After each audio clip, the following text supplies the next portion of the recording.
Dans la soirée, la première partie, nous aborderons le sujet l'homme éthérique. Évidemment, une question qui se pose avec les nouvelles qu'on a régulièrement à CNN et à la télévision sur la guerre en Irak. Est-ce que l'individu, l'homme sur la planète, a une porte de sortie? Est-ce qu'il a l'occasion, dans ses réflexions, de se poser la question, quel type d'avenir que je peux envisager? Si ce n'est pas pour moi-même, c'est pour les enfants qui sont en progression. Et ce soir, nous recevrons Bernard de Montréal pour nous parler, évidemment, de ce plan qu'on dit éthérique et qui, dans certaines recherches spirituelles ou dans la démarche, disons, psychique que certaines personnes font, l'éther semble être dans le vocabulaire et semble être assez commun dans les conversations de gens qui étudient un autre univers, un autre aspect de l'univers qui semble être parallèle à la Terre. Donc, ce soir, nous recevons Bernard de Montréal pour nous parler de l'homme éthérique. Changer de direction. C'est un changement de direction. Bonsoir, Bernard. Dans la progression de l'homme... On va faire un peu. Moi, c'est froid un petit peu. Dans la progression que l'homme a à vivre au cours de sa vie, il est évidemment confronté au phénomène de survie, au phénomène de tension de la survie. Et dans ses recherches, pour ceux qui font cette recherche, le plan astral est évoqué. Et on parle également d'un autre plan, le plan éthérique.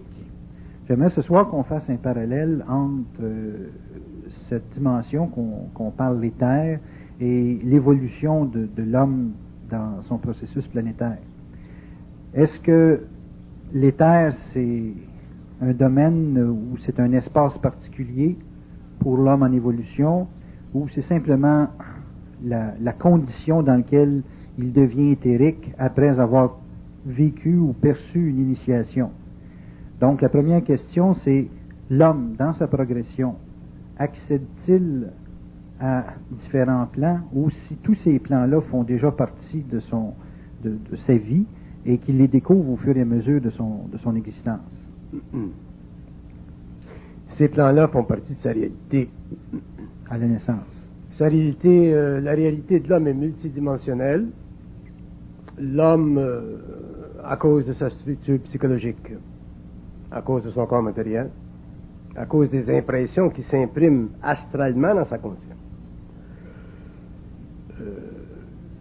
n'a pas accès à ces plans-là, parce que justement, ces plans-là, leur vibration, la vibration de ces plans parallèles, est trop haute. Et ce qui diminue la vibration de l'homme, c'est-à-dire ce qui diminue le niveau éthérique de sa lumière, c'est sa condition planétaire. Sa condition planétaire, c'est sa façon de penser, sa façon de vivre, sa façon de s'actualiser. Tout ceci en fonction de ses émotions. Ce qui fait que l'homme sur la Terre aujourd'hui vit une condition planétaire involutive, ce sont ses émotions. Ce qui se passe dans le monde aujourd'hui est caractérisé par une décharge émotive extraordinaire. D'ailleurs, c'est ce qui va créer la fondation du troisième conflit mondial. Et la transmutation de ces énergies-là est pénible. Elle est longue au niveau de la race humaine. Elle est plus courte au niveau de l'individu, mais elle est très pénible au niveau de l'individu parce que l'individu, tant qu'il n'a pas accédé à un plan de conscience mentale, c'est-à-dire à un plan de conscience où sa conscience éthérique est unifiée à son intelligence, a de la difficulté à centrer son énergie sur le plan mental et à le garder sur le plan mental. Donc, il l'astralise constamment. L'astralisation de cette énergie-là, c'est ce qui crée dans l'homme les flux et les reflux de sa personnalité. C'est ce qui crée dans l'homme le doute, c'est ce qui crée dans l'homme l'éloignement de lui-même, c'est ce qui crée dans l'homme l'incapacité de se tenir solide sans être ébranlé devant le moindre ou le plus grand des obstacles. Si on voit la vie d'un plan universel, on s'aperçoit que la vie, c'est une programmation. Donc, c'est une programmation à la mesure des difficultés de l'évolution. C'est une programmation aussi à la mesure des besoins de l'évolution. Donc, c'est une programmation qui est à la mesure de l'homme, qui est à la mesure de l'âme, qui est à la mesure de l'esprit. Cette programmation-là, elle fait partie des lois évolutives et elle ferait aussi partie des lois évolutives de la conscience. Donc, pour que l'homme ait accès à sa conscience éthérique, il faut d'abord qu'il ait conscience mentale. Et cette conscience mentale-là, elle est fondée sur sa capacité de déastraliser constamment son énergie, c'est-à-dire de s'éloigner de plus en plus de la subjectivité raciale de sa conscience mémorielle. Et ça, c'est difficile. Quand vous parlez de conscience mentale, est-ce que c'est le point de jonction entre ce qui est palpable au niveau émotionnel et matériel et ce fameux corps éthérique-là? Est-ce que c'est le point là, qui fait la jonction entre les deux aspects dont on parle, là, le corps éthérique et finalement le corps émotionnel? C'est pas tellement un point de jonction comme un point au-delà d'une certaine frontière. La frontière humaine, c'est la frontière animale. La frontière animale, elle est basée sur la coexistence du principe matériel, du principe astral, donc du principe animique, et du principe spirituel, esprit pur, qui n'est pas réalisé de façon fonctionnelle chez l'homme parce que les principes inférieurs qui sont évolutifs n'ont pas été suffisamment transmutés. Donc la conscience mentale se situe au-delà de cette région. Elle fait partie de la qualité extraordinaire de l'esprit manifesté à travers l'homme et donnant ou permettant à l'homme de se réaliser intégralement dans la matière, alors que son esprit cohabite avec l'âme. Ça, c'est le tour de force de l'évolution, c'est la consubstantialité de la transmutation de la conscience supramentale, c'est l'événement cosmique de l'homme sur la Terre, c'est l'inévitabilité de la transmutation des énergies de la conscience humaine au cours de l'évolution. Mais l'homme, quand on parle de l'homme, on parle de l'homme en tant qu'être racial ou on parle de l'homme en tant qu'être individualisé. L'être racial existe sur la planète en grand nombre, l'être individualisé existe sur la planète mais en petit nombre. Et lorsque nous parlons de l'évolution de la conscience éthérique ou la prise de conscience mentale de l'homme, nous parlons à la fois de la capacité individuelle chez l'individu, chez l'homme qui a une certaine conscience, de cesser intégralement et finalement de se résumer en tant qu'être involutif, c'est-à-dire de se résumer par rapport à des paramètres ou à des valeurs psychologiques qui sont réellement une condescendance par rapport à sa réalité. Donc l'homme est obligé, en fonction de sa programmation, s'il évolue ou il sera obligé de constater à un certain point qu'il est définissable seulement par lui-même, qu'il ne peut pas être défini de l'extérieur de lui-même ou par d'autres que lui-même. Et cette définition qui se fait de par lui-même, c'est une définition qui est fondée sur sa capacité, son pouvoir, sa conscience mentale et ultimement sa conscience éthérique. Et ça fait partie de l'évolution de la conscience de l'homme. Bon, donc quand vous dites qu'un être est capable de se définir, vous ne parlez pas d'une définition dans le sens d'une reconnaissance des différentes émotions ou sentiments ou désirs ou passions que les gens peuvent avoir. Quand une personne identifie une pulsion, ce n'est pas de la définition, là, selon vos termes. Non, se définir, c'est être capable de soutenir l'agression de la vie planétaire de façon intégrale, c'est-à-dire de façon constante, de façon permanente et de plus en plus de façon qui mène à la focalité totale de l'homme. L'homme a tendance à, je ne parle pas de l'homme racial, je parle de l'homme individualisé qui sort de la conscience raciale de l'humanité, a tendance à voir la vie comme une situation qui doit, à court ou à long terme, le favoriser. Et cette perception de l'homme, elle est valable à long terme, mais elle n'est pas valable à court terme parce que pour que la vie favorise l'homme, c'est-à-dire que pour que l'homme en arrive à avoir éventuellement le contrôle sur sa destinée, c'est-à-dire sur son essence, et qu'il ait le pouvoir nécessaire de sa propre lumière sur le plan matériel, il faut que la vie s'oppose à lui, et cette opposition, elle fait partie de sa programmation, et il faut qu'il en arrive éventuellement à cesser de combattre, non pas la vie, mais les impressions qu'il a de la vie, ou les impressions qu'il a des structures de la vie, ou les impressions qu'il a de la façon dont la vie devrait être menée par rapport à lui. Et pour ceci, pour qu'il en arrive à ceci, il faut que la vie, dans un sens cosmique, constamment le pousse contre le mur, pour tester jusqu'à quel point il est capable de supporter sa programmation sans ne pas défaillir sur le plan psychologique, subjectif, émotif, astral, qui fait partie de sa condition planétaire. Ça, c'est l'initiation solaire, c'est la transmutation de ses énergies, et c'est le chemin que l'homme, un jour, éventuellement, au cours de l'histoire future, sera obligé de prendre, parce que la seule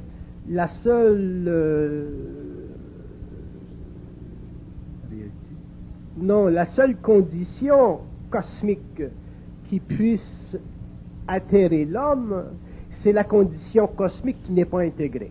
Autrement dit, l'homme, c'est un être de lumière. Donc, s'il n'est pas capable d'intégrer son énergie pour des raisons de conscience raciale, pour des raisons de conscience planétaire, ça fait partie de son karma, mais ça ne fait pas partie de son pouvoir. Si l'homme, par contre, en arrive à intégrer cette énergie à partir d'une certaine science, d'une certaine conscience, d'un certain savoir qui n'est égal qu'à lui-même, et je dis bien égal qu'à lui-même, à ce moment-là, il s'amène éventuellement à océaniser sa conscience, c'est-à-dire à la rendre totalement au-dessus du plan mental, subjectif, réflexif, astralisé de l'involution, et à ce moment-là, il est libre. Vous allez dire, mais qu'est-ce que ça veut dire la liberté? La liberté, c'est un état d'esprit qui permet à l'homme de ne jamais pouvoir rompre avec sa destinée, c'est-à-dire de ne jamais perdre de vue où il va, et d'où il vient, et où il est. C'est ça la liberté. Ce n'est pas une liberté psychologique, ce n'est pas une liberté philosophique, ce n'est pas une liberté ésotérique ou hermétique. C'est un pouvoir qui est très embryonnaire et qui fait partie de l'ascension de l'homme vers sa source, c'est-à-dire la fusion de son âme, de son esprit, de son corps. Ça fait partie de l'immortalisation de l'homme éventuellement pour qu'il puisse en arriver un jour à pouvoir sortir de son corps matériel en conscience éthérique et anomaliser sa conscience atomique, c'est-à-dire éliminer de sa conscience atomique des mémoires ancestrales pour qu'il puisse entrer dans la lumière et passer d'un plan à un autre et investiguer l'universel de la façon qui convient aux scientifiques des temps futurs. Vous avez parlé que la vie doit s'opposer, par le biais de la programmation, l'individu doit s'opposer à l'individu pour que cet individu puisse intégrer la vie. La vie, c'est quoi exactement? La vie, c'est la transmutation intégrale de l'énergie cosmique à partir des plans inférieurs jusqu'au plan supérieur. La vie, c'est une organisation systématique, et quand je dis systématique, je parle au niveau de tous les univers locaux et transdirectionnels. La vie, c'est la systématisation de l'énergie, c'est-à-dire la descente de l'énergie sur les plans inférieurs pour l'élimination, sur ces plans-là, des forces ou des énergies qui ont été sujettes pendant l'involution, pendant l'histoire, pendant les grandes périodes, aux lois d'accident ou aux lois accidentelles. Donc la vie en soi, sur le plan cosmique, c'est le perfectionnement de l'accidentalité. La vie, c'est la perturbation totale de tout ce qui peut être ébranlé, de tout ce qui est ébranlable. La vie, c'est la continuité entre l'absolu et le particulier, c'est-à-dire entre l'universel et ce qui est de façon prépondérante aujourd'hui statique actif ou cyclique passif, c'est-à-dire l'évolution des races, l'évolution de l'émotion, l'évolution de l'intelligence. Donc la vie, c'est la déprogrammation de l'ancestralité, c'est-à-dire l'élimination des mémoires de toutes les races à tous les niveaux. C'est la reprogrammation de cette conscience humaine une fois que cette ancestralité a été éliminée des archives.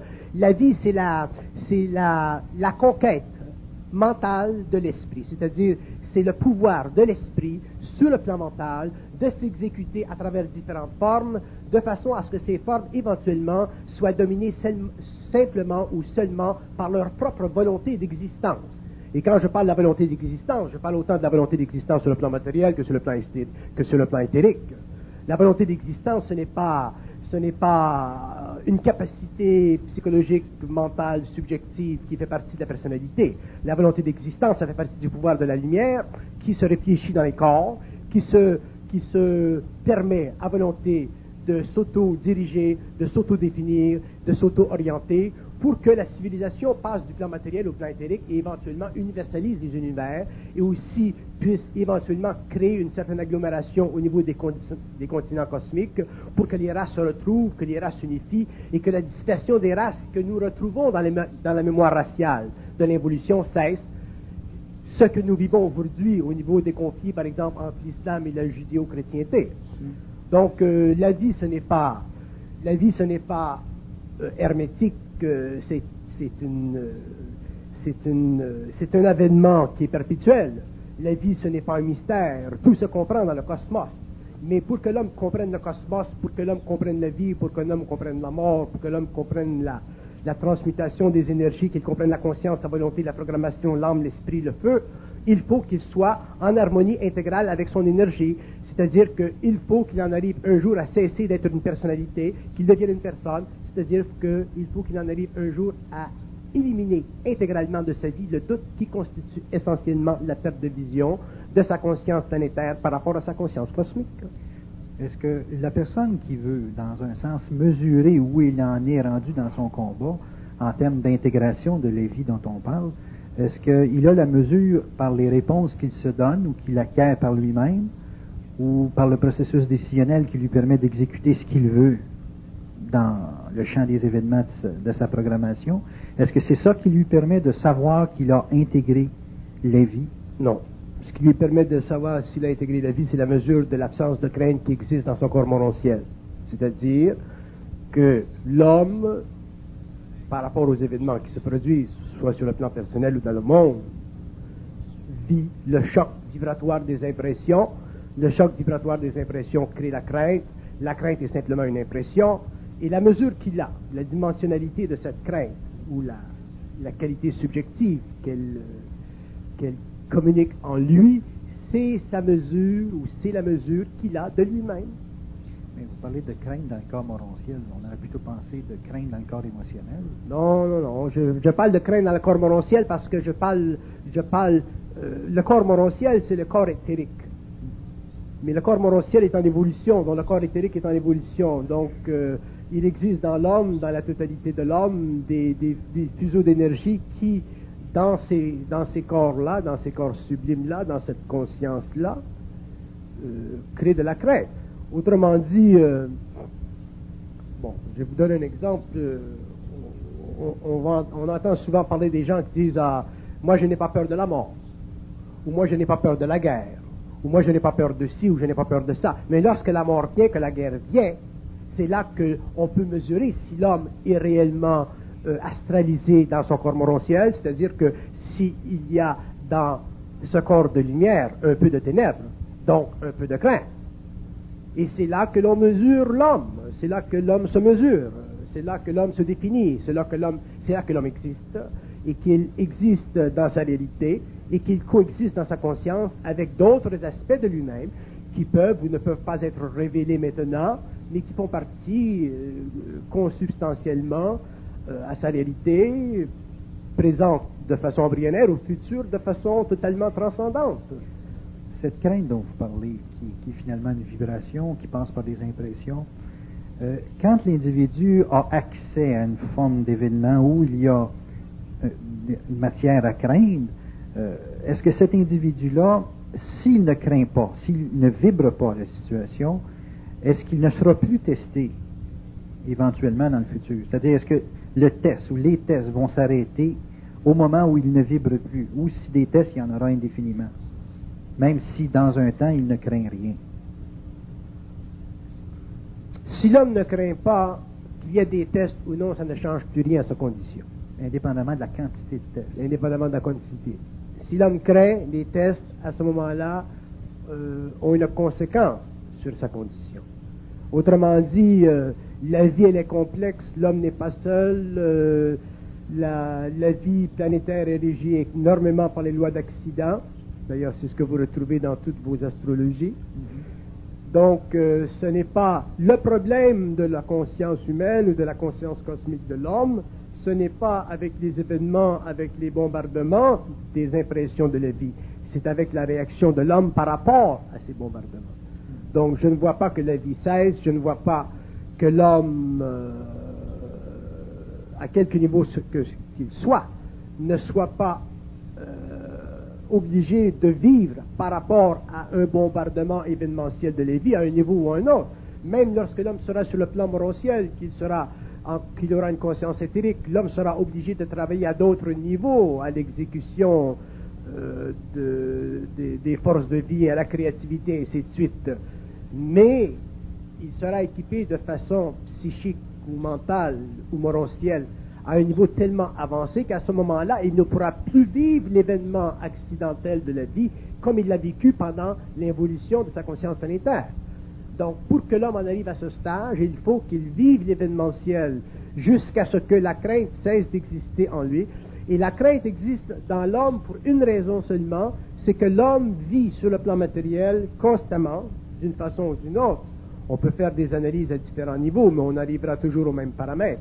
L'homme a toujours la crainte de perdre. Et la crainte de perdre au niveau de la forme équivaut à la crainte de la mort au niveau de l'esprit. Et la crainte de la mort au niveau de l'esprit, c'est l'ultime test de l'homme mental par rapport aux événements de la vie sur la terre. Donc à partir du moment où l'homme cesse d'avoir la crainte de perdre, à quelque niveau que ce soit sur le plan matériel, il commence à transmuter son énergie astrale, il commence à éliminer de son corps morociel cette tâche qui est créée par l'astralité de sa conscience, et finalement, il commence à éviter les pièges de sa conscience ancestrale, c'est-à-dire ceux qui constamment réfléchissent en lui l'espèce d'impuissance catatonique qui représente la condition humaine, qui représente l'homme qui n'a pas encore touché du doigt l'essentiel de sa réalité. Donc, vous dites que les voiles que les gens vivent au cours de leur vie ou de leur programmation, ces voiles-là sont strictement générées par la crainte de perdre. Non, ces voiles-là ne sont pas générées par la crainte. Les voiles font partie de son ignorance cosmique, de son plan astral. Donc, ces voiles font partie de l'ignorance qu'il a de sa programmation. Si l'homme avait une complète compréhension de sa programmation, il pourrait avoir accès dans le temps à la compréhension de ces événements, donc il aurait une sorte de voyance intégrale, une voyance interne des événements futurs, et à ce moment-là, il ne serait pas affecté par les événements. C'est pour ça que la programmation doit être cachée, pour que l'homme puisse vivre le choc des événements, et alors être testé dans sa capacité à résister à l'astral de sa conscience, c'est-à-dire à cette tendance raciale de s'éloigner de son centre mental. Bon, une personne qui a développé au cours des années un processus de conscience mentale, on ne peut pas dire nécessairement une conscience mentale, mais un processus. Est-ce que cette personne-là est à l'abri des tests ou si les tests sont plus forts à cause qu'elle a une conscience mentale? Les tests sont plus forts parce qu'à ce moment-là, la personne devient plus sensible à l'érosion graduelle de ses facultés psychologiques normales qui sont le résultat des attributs de la société par rapport à lui. Donc, plus l'homme entre dans une conscience mentale, plus il s'individualise. Plus il s'individualise, plus il pense différemment des masses, plus il s'éloigne de la conscience planétaire. Donc, à ce moment-là, il devient de plus en plus seul. Et comme il devient de plus en plus seul, ses moyens ancestraux, ses moyens antiques sont éliminés parce qu'il n'a plus la vibration de vivre ou de s'exécuter créativement comme la masse le fait ou comme le système le fait. Donc à ce moment-là, il devient vulnérable. Mais il devient vulnérable seulement par rapport à sa crainte. Il ne devient pas vulnérable par rapport à la société ou par rapport aux événements. Il devient vulnérable par rapport à sa crainte en relation avec la société ou en relation avec les événements. Donc vous semblez dire à ce niveau-là, quand l'individu a cette conscience, que la seule réelle menace, c'est lui-même. La seule réelle menace de l'homme, c'est lui-même, qu'il soit inconscient ou qu'il soit conscient. Lorsqu'il est inconscient, il ne le réalise pas, donc il pense que ce sont les gens à l'extérieur, que ce sont les races, que c'est le monde à l'extérieur de lui. Mais lorsqu'il devient conscient, il s'aperçoit et il réalise avec le temps que la seule menace, c'est lui-même, effectivement. Bon, est-ce que la vie peut, si elle sent que l'individu est fragile et vulnérable, mais n'a pas encore ou ne dispose pas des énergies pour passer au travers, est-ce que la vie retient l'événement ou retient les situations? Non, la vie ne retient rien parce que la vie ne fait aucune faveur à l'homme. Donc l'individu est toujours, au moment où l'événement se présente, est obligé de livrer un combat absolu finalement. Il livre un combat de... L'homme n'est pas encore à un stade où il puisse livrer un combat absolu. Pour que l'homme puisse livrer un combat absolu à la vie, il faut qu'il soit tout capable, instantanément, selon sa propre volonté, d'éliminer de sa conscience les paramètres psychologiques ou psychiques de la vie à laquelle il a accès par télépathie, selon son bon vouloir. Autrement dit, c'est comme si je dirais qu'un homme conscient, un homme qui est dans cette conscience, aurait la capacité, à volonté, quand il veut, où il veut, de se relâcher ou de relâcher ce qui est autour de lui ou ce qui le soutient matériellement dans le monde et se retirer intégralement dans un espace matériel où il serait absolument intouché par des événements qui constitueraient aujourd'hui des sources de souffrance. Et cet homme-là, à un certain moment de sa vie, dans un certain temps, à plus ou moins longue échelle, sera amené à le faire d'une façon ou d'une autre, parce qu'il viendra un point dans l'évolution de la conscience supramentale sur la Terre où les hommes conscients ne voudront plus jouer au jeu de la vie, mais seulement lorsqu'ils auront suffisamment compris le jeu de la vie. Et quand on dit comprendre le jeu de la vie, comprendre le jeu de la vie, ultimement, ça veut dire comprendre la programmation, comprendre comprendre le rapport psychique qui existe entre l'homme et le double, ou entre l'homme et sa source mentale ou sa conscience mentale. Comprendre, ça veut dire être aussi intelligent que l'invisible. Donc, lorsque l'homme sera aussi intelligent que l'invisible, autrement dit, lorsque l'homme sera aussi intelligent sur le plan matériel qu'il puisse l'être sur les plans occultes, sur les plans psychiques de sa conscience, autrement dit, lorsqu'il aura intégré totalement sa conscience, l'homme sera suffisamment libre sur... Peux-tu avoir une cigarette? Oui. L'homme sera suffisamment libre pour pouvoir bénéficier... Merci. L'homme sera suffisamment libre pour pouvoir bénéficier de sa liberté. Quand on parle d'être aussi intelligent que l'invisible, être aussi intelligent que l'invisible, ça veut dire ne pas avoir aucune illusion par rapport à soi-même face à l'invisible, c'est-à-dire face à son intuition, face à sa spiritualité ou face à un contact télépathique direct avec le plan mental. Comment une personne... Ça veut dire, autrement dit, ne pas se faire chier à aucun niveau. Mais comment une personne vraiment qui a les deux pieds sur la terre, là, donc qui fonctionne dans un système collectif qui, comme vous l'avez dit, programmé à l'ultime par la vie, comment cet individu-là peut avoir accès à l'invisible sans se perdre de vue sur le plan matériel? Et vis-à-vis du matériel et de l'invisible, créer une bonne symbiose. Ça, c'est intelligent.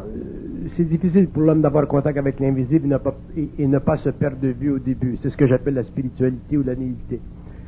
Mais avec le temps, l'invisible est tellement tordu qu'il est aussi tordu que certaines races, que éventuellement l'homme apprend à le reconnaître, à connaître ses jeux. C'est très important pour l'homme de connaître les jeux de l'invisible parce que connaître les jeux de l'invisible, ça équivaut psychiquement et psychologiquement à avoir une compréhension intégrale de ce que les psychologues appellent le subconscient.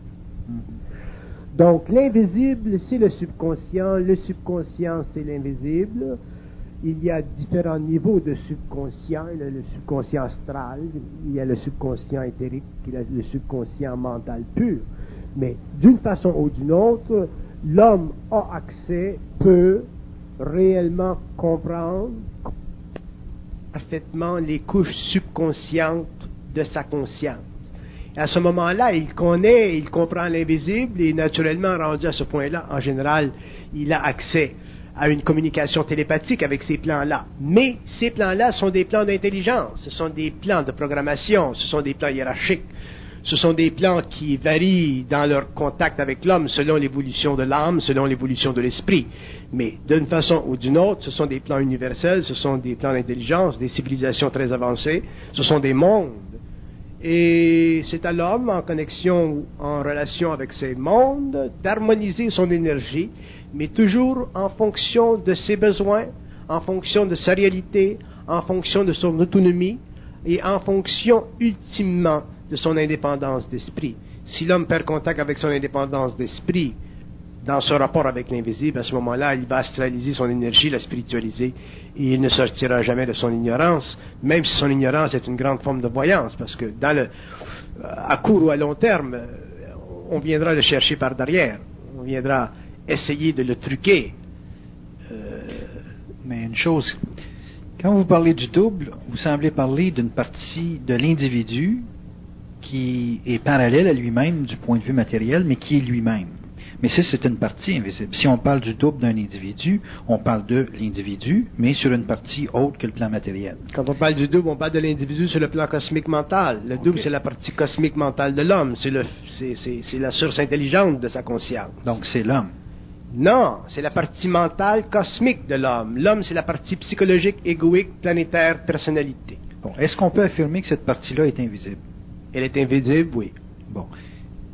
Comment ne peut-on pas... Pour le moment, elle est invisible. OK.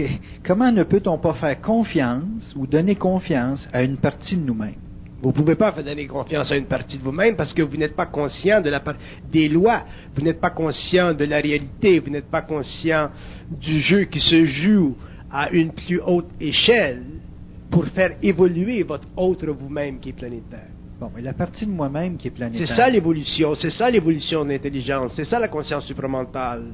Il faut que la partie de l'homme qui est cosmique teste, joue un peu avec la partie planétaire. La partie planétaire, parce que l'homme au niveau de sa partie planétaire est beaucoup trop insuffisant dans la constatation de sa réalité pour pouvoir se donner les moyens nécessaires à l'évolution et à l'élévation de sa réalité. Donc, ça prend un plan au-dessus de lui, plus grand que lui, plus universel que lui, qui puisse, d'une façon fraternelle, mais extrêmement exigeante, amener l'homme qui est dans sa contrepartie planétaire à élever son regard vers cette partie en la comprenant, en comprenant les modalités, en comprenant l'hermétisme, en comprenant le côté occulte, caché, voilé à la personnalité. Et c'est là que l'homme passe du stage de la personnalité à la personne.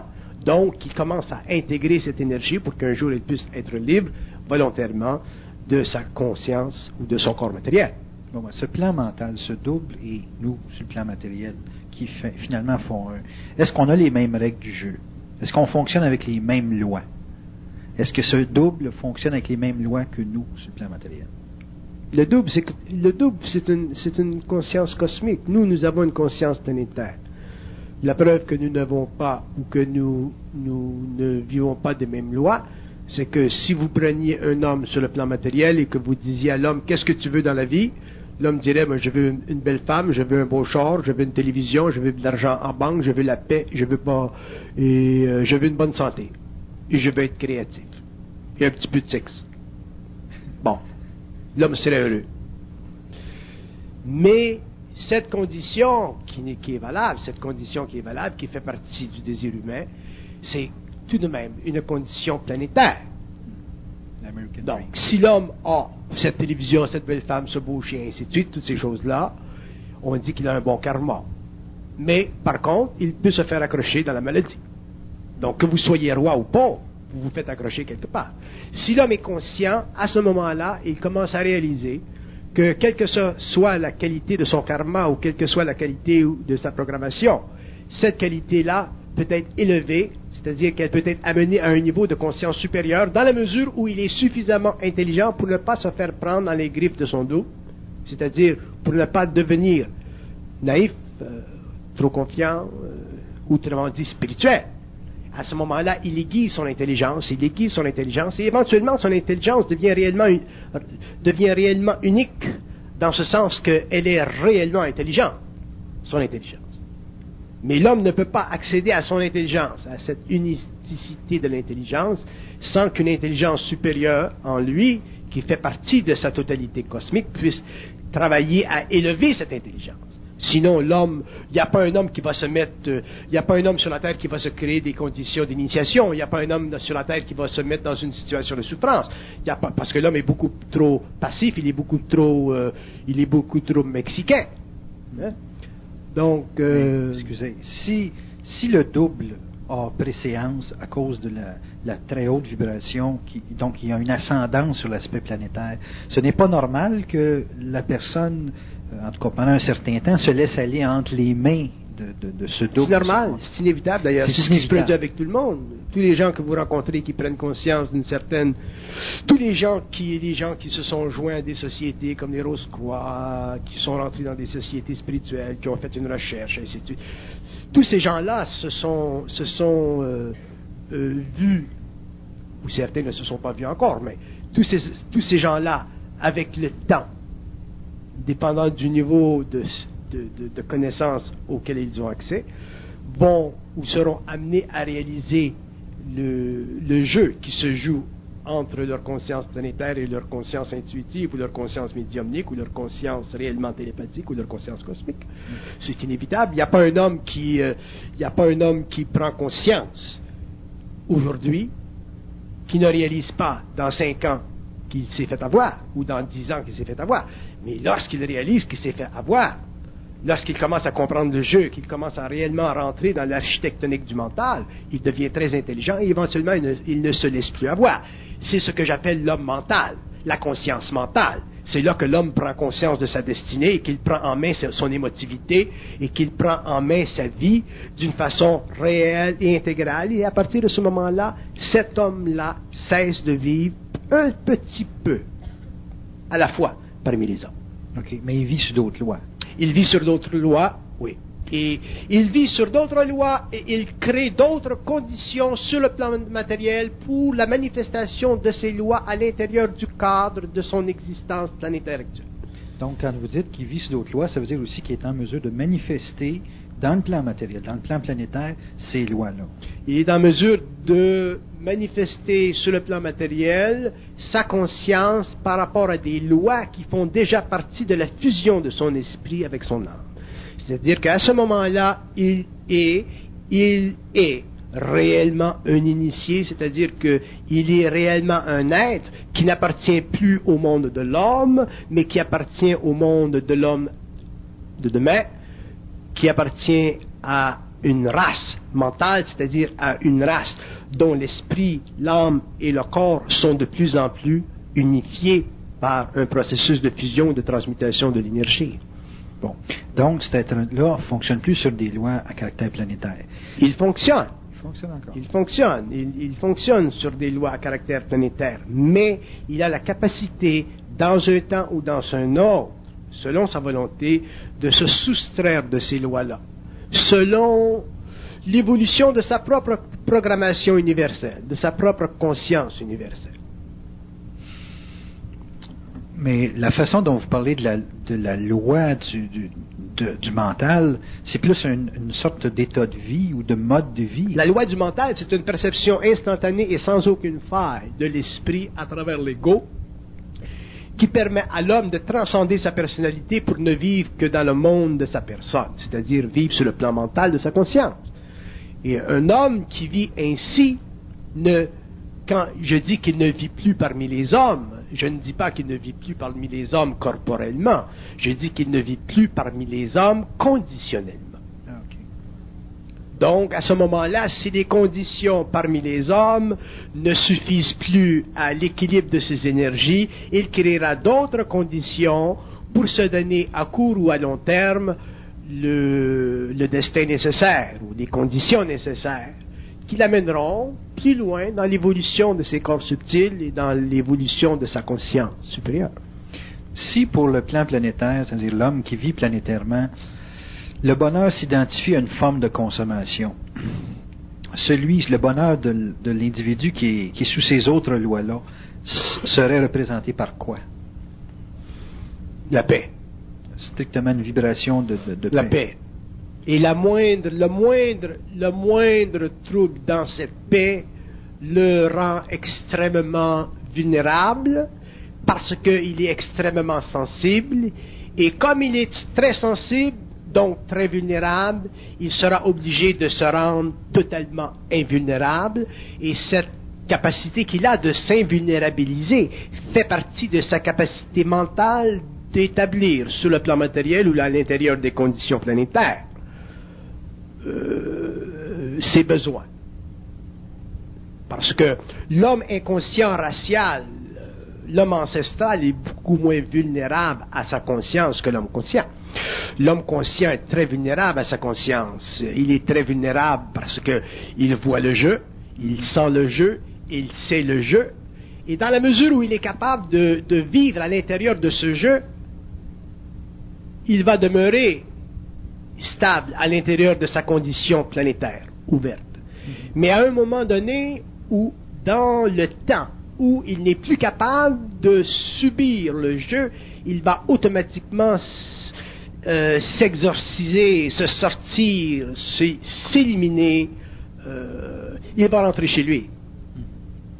Est-ce que c'est voulu? C'est pour ça que je vois que l'homme conscient au cours des générations à venir, que les hommes conscients sur la Terre, qu'ils viennent de n'importe quel pays, seront obligés quelque part dans le temps de se sortir des conditions qui favorisent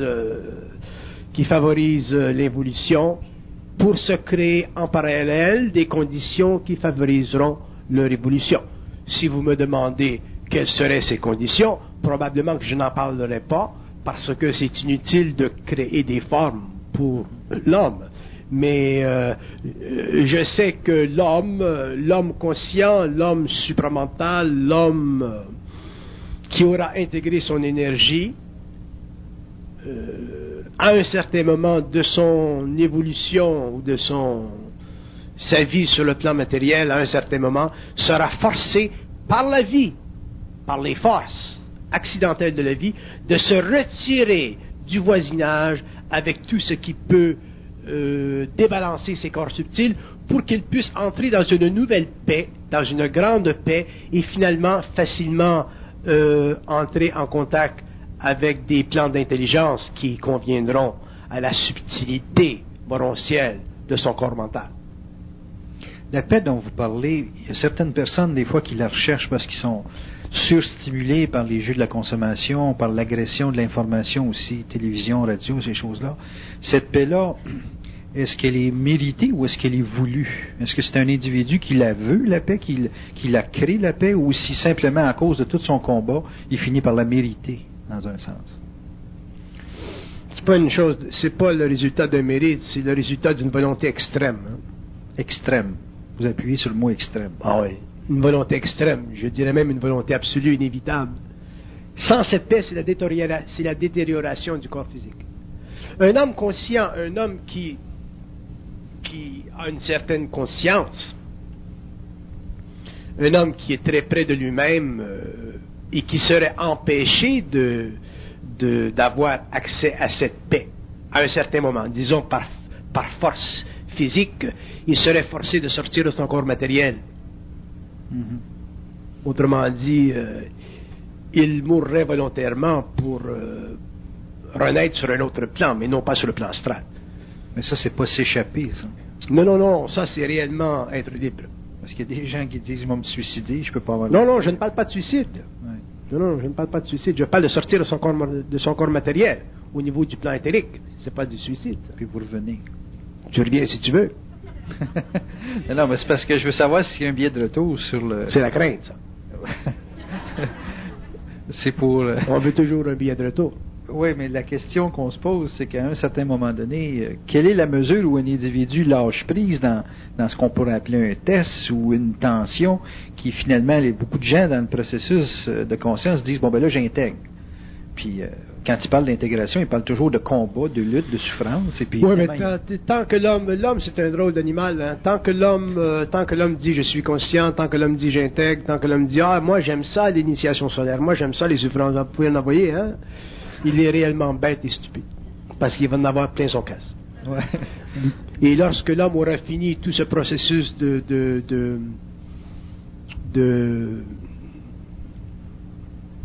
comment on dit en anglais, self-adulation. Self-adulation, ouais. À ce moment-là, il sera plus intéressé à intégrer. D'ailleurs, probablement une des grandes marques de l'homme qui s'approche de ces plans-là, c'est réellement celui qui lui permet de finalement constater qu'il en a ras-le-bol de l'intégration, puis de la conscience, puis de tout ceci, de tout cela. Parce que ce sont des mots, dans le fond. Oui, mais est-ce qu'une personne pourrait dire immédiatement, bon là, Bernard dit ça, donc je décide à soir que je n'ai ras-le-bol de tout le développement de la conscience, et puis là, je suis déjà rendu là.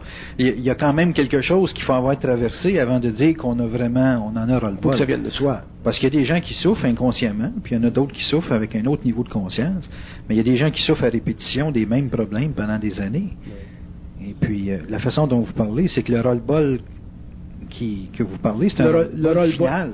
Le ras-le-bol dont je parle, c'est un ras-le-bol conscient. C'est réellement ras-le-bol. Mais on a ras-le-bol de l'invisible ou si on a ras-le-bol de la vie planétaire dans laquelle on vit?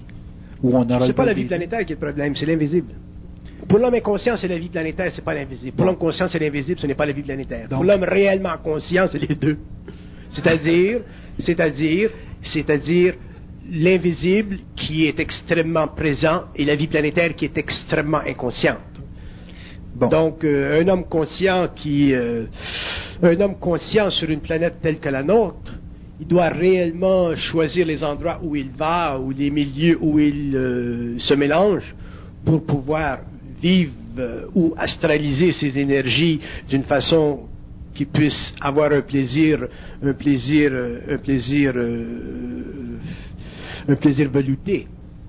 Tandis qu'un homme inconscient, lui, il va chercher les plaisirs n'importe où, même là où il y a beaucoup de violence psychologique, où il y a beaucoup de beuverie, où il y a beaucoup d'inconscience.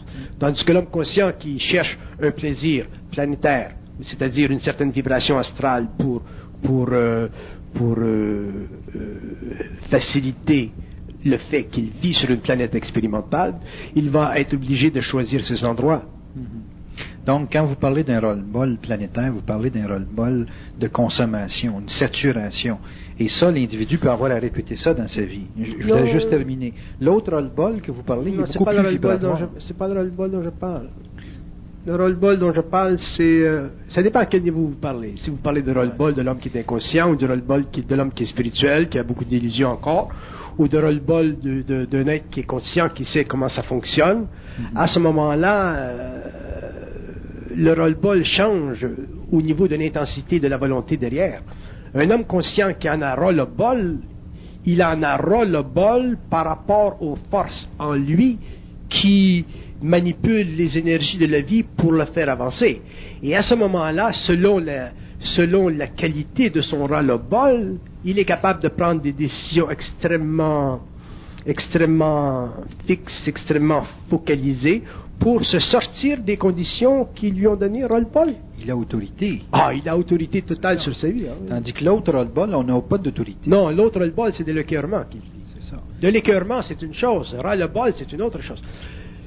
L'homme qui a encore des illusions, ou l'homme qui doit vivre encore une certaine transformation de sa personnalité, qui en a ras-le-bol, parce qu'il est écœuré, c'est un homme qui, dans le fond, est pas suffisamment conscient pour pouvoir prendre intégralement sa vie en main. Alors que l'homme qui est conscient et qui en a ras-le-bol, il peut en avoir ras-le-bol pour la moindre des petites choses. Un homme conscient peut avoir ras-le-bol pour la moindre des petites choses, parce que la moindre des petites choses peut le faire vibrer. Un homme conscient peut souffrir pour des choses qui sont réellement anodines si on le compare à l'homme inconscient, parce qu'il est réellement à fleur d'esprit. Je ne dis pas à fleur de peau, réellement à fleur d'esprit. Donc à ce moment-là, ça n'en prend pas beaucoup pour qu'il il est roll-ball et qu'il prenne des décisions extrêmement précises en ce qui concerne sa vie. Bon, ces décisions-là, est-ce qu'elles sont sans retour? Elles sont sans retour, oui. Ah oui. Parce que dans l'expérience de l'homme inconscient, les décisions sont souvent à répétition, en ce sens qu'il prend souvent la même décision devant le même événement. Oui. Tandis que quand on passe, je veux faire la nuance là, entre l'aspect psychique et l'aspect psychologique, cette décision dont vous parlez, elle est fondée sur quelque chose de vraiment fondamental. Un homme conscient, c'est comme un tank. Il avance, il ne recule jamais. Il peut avancer un petit peu, il peut avancer beaucoup, mais un homme conscient ne recule jamais. Tandis qu'un homme qui est moins conscient peut reculer, il avance, il recule, il avance, il recule. Donc, c'est comme l'histoire de mon cheval. Hein. Il avance, il recule, le cheval devient fou. Donc, tandis que l'homme conscient ne recule jamais. Et la raison pour laquelle il ne recule jamais, c'est parce qu'il n'a pas peur de perdre. Et il connaît la finalité? Il connaît la finalité dans ce sens qu'il a accès à la finalité. Bon, la question que je me pose, est-ce qu'il a accès à la finalité parce qu'il a la volonté d'y arriver, ou s'il a l'accès à la finalité parce qu'il a la médiumnité de la finalité? Il peut avoir la médiumnité de la finalité, ou il peut avoir accès à la finalité à travers sa propre volonté. Autrement dit, sa volonté, c'est la finalité. C'est la finalité. Ah oui, parce qu'il n'a pas la capacité de se questionner ou de mettre en doute son mouvement. Donc, ce que vous dites finalement, c'est que la mesure de lui-même, c'est ce qu'il veut. La mesure de lui-même, c'est ce qu'il fait. C'est ce qu'il fait. Oui. Et ce qu'il fait partie de ce qu'il veut. Et ce qu'il veut fait partie de ce qu'il sait pouvoir faire et devoir faire. Et ceci fait partie de sa conscience. Et ce qu'il parle? C'est simplement l'expression de ce qu'il sait. De ce qu'il sait. Est-ce que pour faire, l'homme conscient, est-ce que pour en arriver à sa finalité, il a besoin de d'autres personnes ou s'il le fait seul? Ça dépend de son temps. Ça dépend de son temps. Oui. Est-ce que vous pourriez expliquer? Ça dépend de son temps, ça dépend de son rôle. Ça dépend de... Quand je dis de son rôle, il est évident qu'un homme conscient joue un rôle dans une certaine collectivité à cause de sa vibration, à cause de son magnétisme, à cause de ce qu'il sait, à cause de sa science. Donc, il y a un rôle qui se joue. Et à l'intérieur de cette collectivité-là, il engendre des mouvements. Ces mouvements peuvent être intéressants, ces mouvements peuvent être bons, mais ces mouvements, d'une façon ou d'une autre, sont créatifs à court ou à long terme. Par contre, à l'intérieur de cette collectivité-là, les hommes qui sont avec lui ou qui partagent cette vie avec lui ne sont pas nécessairement conscients de la nature, de l'importance, des conséquences des mouvements comme lui. Donc à ce moment-là, si les hommes ne sont pas capables de poursuivre dans l'évolution de ces mouvements au même niveau mental que lui, il doit respecter leurs limitations, il doit respecter leurs conditions et à ce moment-là se retirer et les laisser aller seuls, eux, pour qu'ils puissent eux-mêmes découvrir à l'intérieur de leur mouvement leur propre programmation et aussi le fait que la science universelle s'applique à tous les hommes, que ce soit celui qui est conscient ou que ce soit celui qui l'est moins. Donc, l'homme en évolution doit tester au cours de son évolution, puisqu'il est en dehors de la philosophie, en dehors de la religion, en dehors de la spiritualité, il doit tester ce qu'il sait. Il est réellement un scientiste de l'esprit, il est réellement un scientiste de la lumière. L'esprit, c'est l'esprit ou la science de l'esprit, c'est une science exacte, et il doit tester l'exactitude de cette science. Mais l'exactitude de cette science est fondée sur le rapport entre lui et son devenir, et non pas entre lui et les besoins de son présent. Okay. Nous avons tendance à penser que l'homme conscient, à cause de ses facultés médiumniques, à cause de ses facultés intérieures, jouit nécessairement dans un certain temps de ses facultés médiumniques, et ça c'est une illusion, parce que ces facultés médiumniques servent simplement à canaliser vers lui une énergie de très haute vibration qui n'est pas planétarisable, c'est-à-dire qui n'est pas astralisable.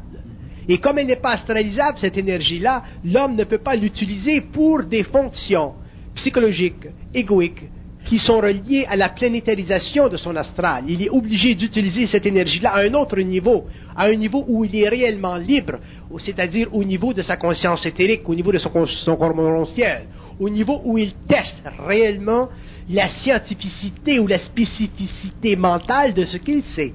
À partir du moment où l'homme est capable de tester la spécificité mentale de ce qu'il sait, il devient ce qu'il dit, il devient ce qu'il sait, et automatiquement il est libre, c'est-à-dire qu'il n'a plus besoin de réfléchir sur sa condition planétaire, il a simplement à passer à travers la qualité guerrière ou accidentelle de cette condition pour raffiner ses armes, c'est-à-dire raffiner sa conscience mentale pour qu'un jour il puisse utiliser son corps éthérique et réellement aller à la conquête de ces espaces qui sont interminables et qui font partie de la multidimensionnalité de sa conscience cosmique.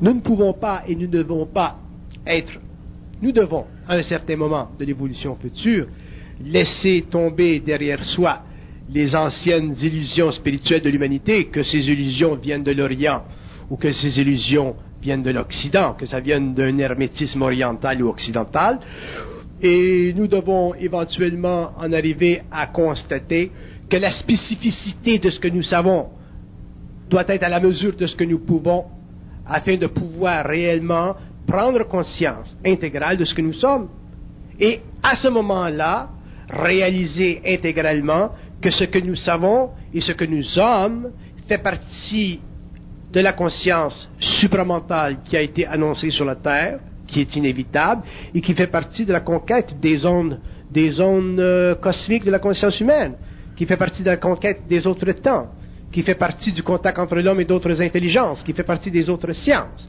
Mais nous ne pouvons pas avoir accès à la multidimensionnalité de l'homme en partageant avec l'homme ancien des mémoires ou des qualités de mémoire qui sont ancestrales, c'est-à-dire qui sont basées sur la crainte, qui sont basées sur la personnalité, ou qui sont basées sur des passions égoïques qui réfléchissent constamment l'astral de l'homme, qui veut que la vie travaille dans cette direction. La vie ne travaille pas dans la direction de l'homme, la vie, elle a toujours été faite, depuis le début de l'évolution, elle a été faite pour le perfectionnement des corps, elle a été faite pour le développement de l'âme, elle a été faite pour le développement du corps matériel, même sur le plan génétique, elle a été faite pour le développement du corps émotionnel de l'homme, le corps astral, elle a été faite pour le développement du corps intellectuel mental inférieur de l'homme, c'est-à-dire l'intellect, et elle est faite aussi pour le développement de la conscience mentale supérieure de l'homme. Donc la vie ne doit pas à l'homme quoi que ce soit, mais l'homme a le droit sans équivoque, éventuellement de reprendre le contrôle de sa propre destinée, c'est-à-dire de se donner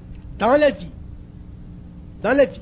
la notion, la science nécessaire qui lui permet d'établir avec elle un dialogue, un rapport, une harmonie intégrale basée sur sa capacité d'être aussi intelligent que les forces cosmiques qui sont derrière le monde mental, responsables pour l'expression, la canalisation, la formulation et la construction des formes pensées qui constituent sur le plan matériel le médium psychologique de l'ego que nous avons toujours pensé être réfléchi, basé sur soi-même, tel que Descartes l'avait annoncé, pour en arriver finalement à réaliser que la pensée fait partie des systèmes de communication cosmiques à différents niveaux, que la pensée en soi n'existe pas comme nous la voyons, que la pensée est réellement un phénomène terrestre, et que la pensée sur d'autres plans est un phénomène cosmique, et qu'elle n'existe pas dans sa réalité telle que nous la concevons. Lorsque l'homme sera rendu à ce niveau-là, il est évident que l'homme sera libre, l'homme aura passé à un autre stage, l'homme entrera dans un autre temps, et s'il n'est pas capable de vivre dans un autre temps avec des hommes qui vivent dans un temps antécédent, il sera obligé par la condition de son évolution, par la nature de sa conscience, par l'extraordinaire lucidité de son mental, de se libérer de ces hommes, de s'en aller seul, jusqu'à ce que ces hommes puissent eux-mêmes entrer dans leur énergie. Et ceci fait partie des mystères de la race racine, ceci fait partie du contact entre l'homme et la régence planétaire, ceci fait partie de ce temps où l'homme sur la Terre, quand je dis l'homme sur la Terre, je ne parle pas de tous les hommes, effectivement, mais l'homme conscient sur la Terre, finalement sera donné de réaliser que la vie, elle est beaucoup plus grande qu'il ne peut s'imaginer, et que la conscience est beaucoup plus vaste qu'il ne puisse se l'imaginer, et que l'intelligence est beaucoup plus présente qu'il ne puisse se l'accaparer, dans la mesure ou tant qu'il met ou qu'il mélange de la personnalité avec ses ambitions, de la personnalité avec ses passions, de la personnalité avec son personnage humain et planétaire. Et c'est ça qui fait la différence entre l'involution et l'évolution. Autrement dit, si vous me demandez quelle est la différence entre l'involution et l'évolution, je vous dirai que c'est cette dimension, c'est ce temps où l'homme finalement sera obligé de réaliser seul, à l'intérieur de sa propre réalité, s'il a les couilles nécessaires pour devenir universel. Merci beaucoup.